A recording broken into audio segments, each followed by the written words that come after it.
A wooden hull scrapes against the stone dock in the harbor of Crete.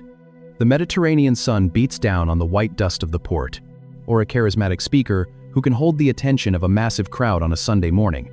We look for a CEO.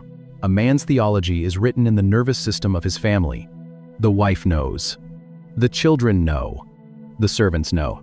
Look at the eyes of the wife when her husband speaks.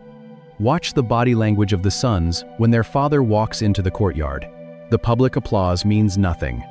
The private atmosphere means everything. If the man is a tyrant to his own wife, he will crush the congregation.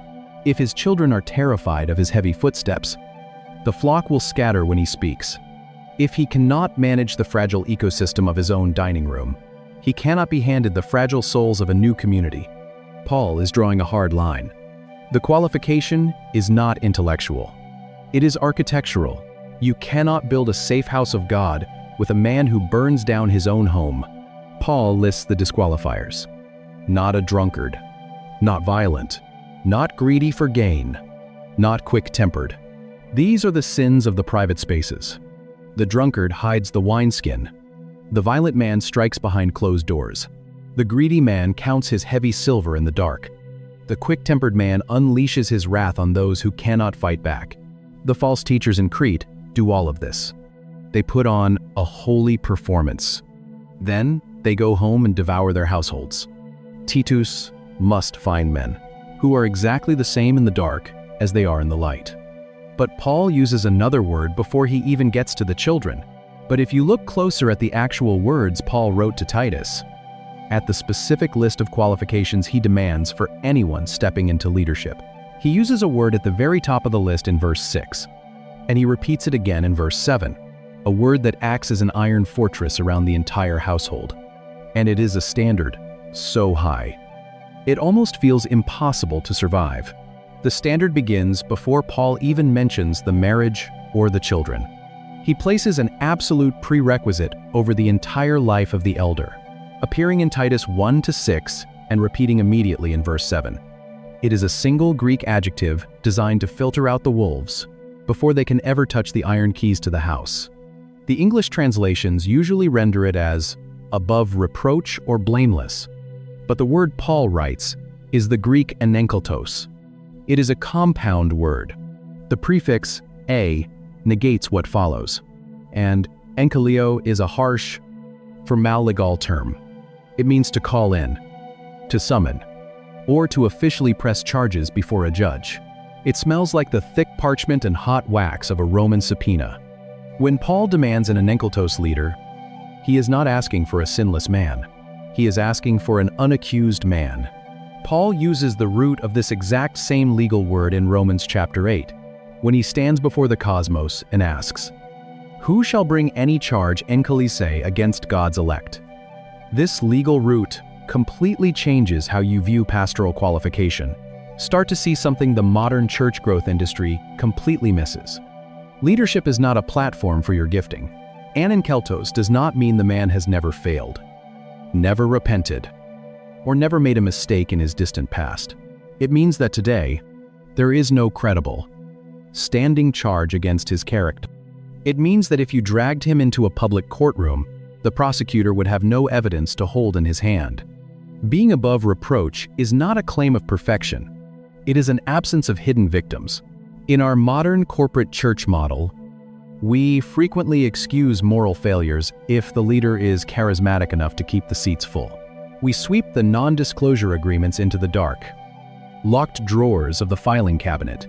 We leave the victims sitting in silence, while the accused man grips the microphone and continues to preach. But the biblical standard has absolutely no tolerance for unresolved wreckage. If there are people holding legitimate, unresolved charges of abuse, financial theft, or spiritual tyranny against a man, he is disqualified. He cannot be the steward. But enforcing this uncompromising legal standard in a culture of liars carried a massive social cost in the first century, and it is the exact same cost we refuse to pay today. The sun rises over Crete. The marketplace opens. The false teachers set up their stalls. They draw massive crowds. They speak with booming voices. It is an autopsy of your private character. When Paul tells Titus to appoint elders in every town on this chaotic island, they wear heavy gold rings. They promise secret knowledge for heavy silver. Titus watches from the shadows. He has a choice to make. The small, fragile house churches need leaders. They need protection. They need funding. A wealthy merchant steps forward. He offers his sprawling estate for gatherings. He offers his political influence. He is charismatic. He is a natural speaker. He commands the room the moment he walks in. But Titus knows the man's household. He has heard the screaming through the stone walls at night. He has seen the dark bruises on the servants' arms. He knows the man's children scatter to avoid his heavy footsteps. Titus must look the wealthy merchant in the eye. He must say no. The merchant erupts in rage. The church loses its biggest potential donor. The congregation is forced to meet in a smaller, cramped room. The false teachers point and laugh. They mock the strict, unimpressive little groups. The pressure to lower the standard is absolute and crushing. But Titus holds the line. He chooses the quiet man. He chooses the poor freedman who speaks gently to his wife. He chooses the obscure laborer whose children smile when he walks through the door. Titus chooses character over capital. We face the exact same choice today. We sit in executive search committee meetings. We look at the declining attendance graphs. We look at the budget deficit. We panic. He does not give him a personality test to administer. He does not ask Titus to find the men with the best speaking voices. A pastoral candidate applies. He has a massive social media following. He has a brilliant marketing strategy. He preaches with absolute fire. But there are whispers. There are rumors of a raging temper behind closed doors. There are strange, sudden staff resignations buried in his employment history. We hire him anyway. We hand him the heavy iron keys to the estate. We tell ourselves that his gifting outweighs his flaws. We convince ourselves that his raw talent will save the church. We are lying to ourselves. Compromise is not a church growth strategy. It is a slow-acting poison. When you put an unrepentant wolf in the shepherd's clothing, the flock does not thrive. The flock gets eaten. The Sunday numbers might spike for a season. The seats might fill up with eager spectators. The offering plates might overflow. But behind the glowing screens and the artificial fog, the spiritual bodies are quietly piling up. You cannot build a holy movement on a fractured man. Titus understood the heavy cost of saying no to the talented tyrant. We have forgotten it. We have built an entire industrial complex on the backs of gifted, unexamined men. We have handed the master's household over to unaccused abusers because they know how to hold a microphone. And the collateral damage is not a distant, theological concept. It breathes. It weeps. The most compelling visions, or the most impressive resumes. He completely ignores talent. He completely ignores charisma. And it is sitting in the dark right now, wondering if God is as cruel as the man who claimed to speak for him. We are a species easily mesmerized by a stage. We want a charismatic figure to stand under the bright lights, grip a microphone, and assure us that everything is going to be all right. But maybe you know exactly what it feels like when the stage goes dark. If you have ever sat in a crowded sanctuary, feeling a cold, suffocating tightness in your chest, while a man who has spiritually abused you stands elevated above the room. You know why Paul wrote to Titus? If you have ever been the collateral damage of an executive board that decided a pastor's public talent was more valuable than your private pain, you understand the absolute necessity of the Enenkeltos standard. If you have ever signed a non-disclosure agreement in a windowless church office, sliding the pen across the paper because you felt entirely trapped, you understand what it means to be devoured by a false shepherd. The trauma of bad leadership is not just emotional. It is deeply, fundamentally spiritual. When a man holds the heavy text of the Bible in one hand and uses his other hand to crush the people he was assigned to protect, he does not just ruin a local congregation. He fractures your perception of the divine. You begin to conflate the harshness of the steward. Instead, he hands Titus a checklist that focuses almost entirely on what happens when the public stage goes dark.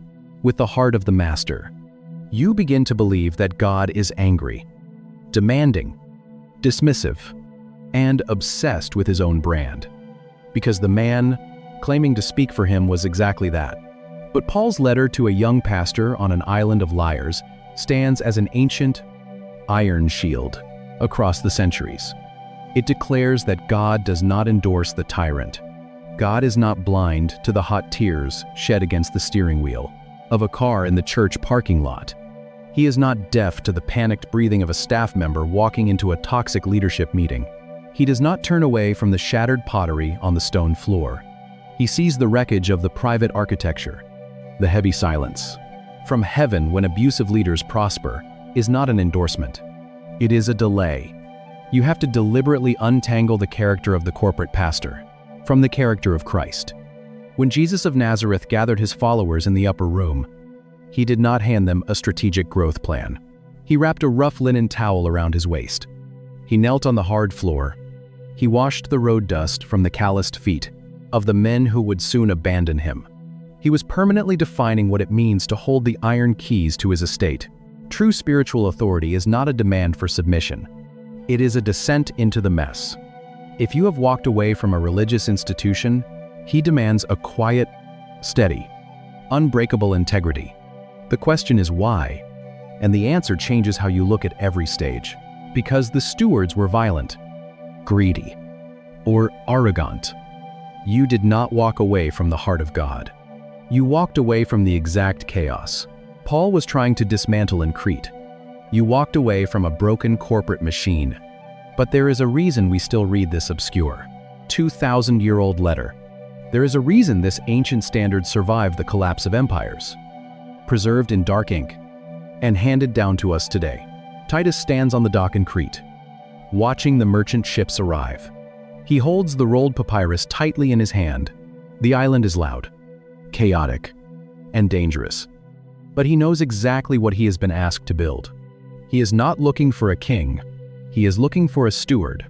A young pastor received a letter on an island of liars, and a new standard for leadership was born. The early church was drowning in charismatic hustlers, and Paul demanded quiet integrity. A false teacher raged at his family behind closed doors, and the iron keys to the estate were taken away. A servant dropped a water basin on the stone floor, and a leader's true theology was exposed. A wealthy merchant offered his heavy silver and influence, and a faithful shepherd walked away. Every pulpit, and every spiritual leader you will ever listen to feel the weight of what Paul is doing, the humble title of an estate manager was applied to the pulpit, and the corporate celebrity paradigm was dismantled. The ancient requirement of the unaccused man was written down, and the victims hiding in the shadows finally found a defender. One blueprint, one household. But maybe the part that stays with me most is the oikonomos, the servant smelling of dark ink, holding the keys. Trusted with the master's precious inventory. He is not the architect of the movement. He is the distributor of the bread. He is the man who refuses to steal the glory that belongs entirely to the owner of the house. If you are in a season where the church feels more like a toxic corporation than a safe household, Titus chapter 1 is a place to sit. You do not have to submit to the tyrant. You do not have to accept the raging manager as the voice of the divine. The master of the house has already spoken, and he demands a shepherd who heals, not a wolf who devours, and may the God who knelt on a hard stone floor to wash the road dust from the feet of his friends walk with you through your own healing and lead you to a table where the bread is freely given. You have to look at a single, incredibly uncomfortable Greek word buried in the first chapter of this ancient letter, and the steward is safely faithful. If this reached something in you, subscribe. Leave a comment, even one word helps. Share this with someone who is recovering from the trauma of broken spiritual leadership. Pray for us as we keep digging into these texts, and the air smells of drying nets and stale wine. A young man steps off the gangplank into the noise, a word that, if churches actually enforced it today, would empty half the pulpits in the Western world. But before we can look at what Paul was building in the ancient Mediterranean, we have to look at the entirely different machine we have accidentally constructed today. We measure success in numbers. We track attendance on glowing screens. We pump artificial fog into the sanctuary. We build green rooms with heavy leather couches. We adjust the stage lighting to cast the perfect shadow. We look for a man who can grip a microphone and hold a room hostage for 45 minutes without letting the tension drop. The modern model is brutally clear. Find a communicator. Find an innovator. Find someone who scales. We have built a corporate machine. We run it with corporate metrics. We staff it with corporate executives. And when the machine breaks, we are shocked to find that the executives act exactly like corporate survivors. They protect the brand. They hide the scandals. They sign non-disclosure agreements in the dark. We have traded the shepherd for the strategist. When a church looks for a leader today, the search committee usually starts with a stack of resumes. He is holding a letter written on a rolled sheet of papyrus. The ink on the inside is dark and urgent. They listen to sermon podcasts. They watch video clips to evaluate stage presence. They ask questions about 5-year plans and demographic reach. They want to know if the candidate can manage a multi-million-dollar budget. They want a visionary, but a visionary with a broken character is just a charismatic danger. A gift for public speaking does not equal a quiet integrity. The ability to cast a vision does not mean a man knows how to speak gently to his children. The capacity to draw a massive crowd has absolutely nothing to do with the capacity to lay down one's life for the sheep. We have elevated gifting over godliness. We have put talent on a pedestal and hoped character would somehow catch up. It rarely does. The church is not a franchise. It is a household. And a household requires a completely different kind of architecture. When you build on the foundation of raw talent, the structure will eventually collapse under the weight of its own success. You cannot out-preach a fractured character. You cannot program your way out of a compromised soul. The cracks always show. The foundation always gives way. The collateral damage is always measured in human lives. The signature at the bottom belongs to a man named Paul. Titus has just been handed the most impossible assignment in the ancient world. We are watching the collapse of the corporate pastor in real time. But this collapse is not a modern invention.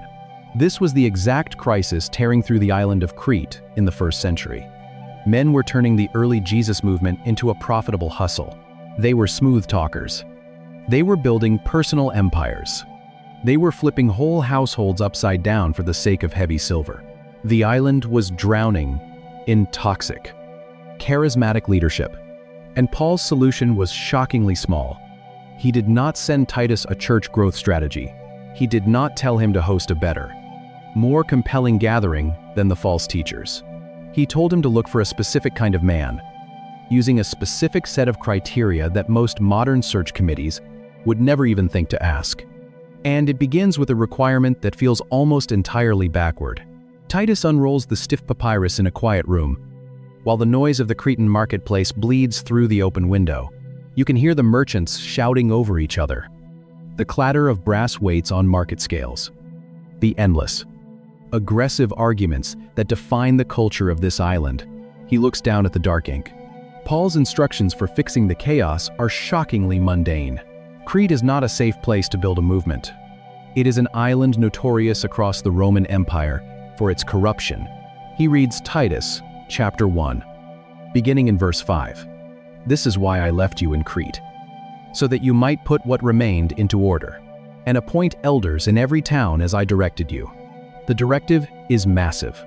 Establish a network of leaders across an entire island of liars, opportunists, and religious hustlers. The men currently dominating the theological scene in Crete are described by Paul just a few verses later. They are insubordinate, empty talkers, and deceivers. They are disrupting whole families.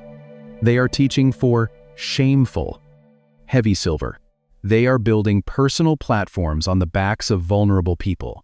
To combat this, you would expect Paul to demand a theological fighter. You would expect him to ask for a brilliant, charismatic debater who can publicly humiliate the false teachers in the town square. But the blueprint Paul provides reads more like a quiet domestic audit than a leadership exam. He tells Titus to look for a man who is the husband of one wife, a man whose children are faithful, not open to the charge of being wild and disobedient. He must be hospitable, a lover of good, self-controlled, upright, whole, and disciplined. He must not be arrogant. He must not be quick-tempered. He must not be a drunkard, is a violent, or greedy for gain. This is not the resume of a revolutionary. It is the rhythm of a stable home, a place where truth is entirely negotiable. Even their own prophets brag about it, writing that Cretans are always liars, evil brutes, lazy gluttons. Paul is looking across the Mediterranean, watching the early Jesus movement explode, and he understands a fundamental truth about human nature. You can fake theological brilliance for a few hours in the synagogue. You can fake spiritual authority in a crowded public gathering. You can even fake a dynamic, empathetic personality when you are holding a scroll and speaking to an audience. But you cannot fake a gentle spirit in your own dining room when the doors are shut and the public stage is empty. The private space is the only laboratory that actually proves what a man believes. If a man cannot manage his own anger when his children are chaotic, he cannot manage a church when the congregation is fracturing. If a man cannot remain faithful to the woman he made a covenant with in his youth, he will not remain faithful to a community when the pressure crushes him. Paul forces Titus to look past the pulpit and stare directly into the living room. But Paul anchors this entire list of domestic requirements to a specific role. He uses a title in verse 7 that was instantly recognizable to anyone living in the first century Roman Empire. And the word he chooses completely destroys the modern concept of the charismatic founder. Paul is looking directly at the architectural structure of the Roman household when he sets the baseline for spiritual authority. It is an island of chaos. It is a culture of fractured families, of men who use religious teaching to line their own pockets. In Titus chapter 1, verse 7, he writes that an overseer must be above reproach for a very specific reason, because he is God's steward. The word translated as steward or manager in your English Bible is the Greek noun oikonomos.